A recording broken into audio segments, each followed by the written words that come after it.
Thank you very much, Professor Carlos. That's a brilliant introduction. Hi, everyone. Welcome to this last but not least keynote session. I have three challenges ahead of me before I start my keynote talk today.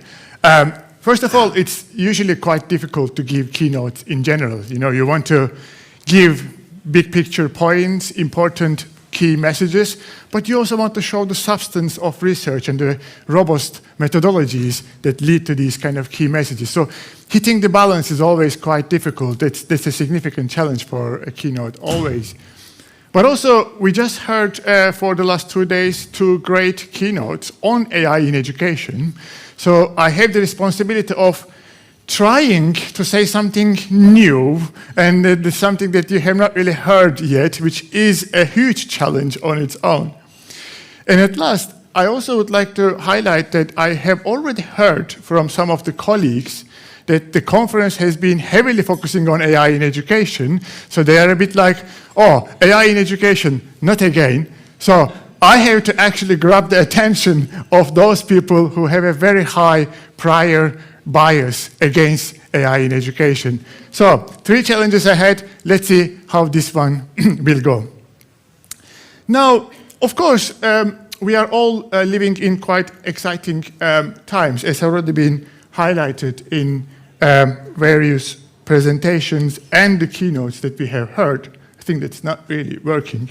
But let me see again. Oh, okay, now it is working. And for me, one of the really exciting parts that relates to AI in education that has been happening a little bit more recently than the start of the AI is the fact that we actually now have those open source models that are quite capable. I put up here the performance measures of DeepSeek R1 in terms of its comparison to the commercial models of OpenAI R1, for instance, and you can see that this is an extremely capable model in terms of its performance on some of the top benchmark values.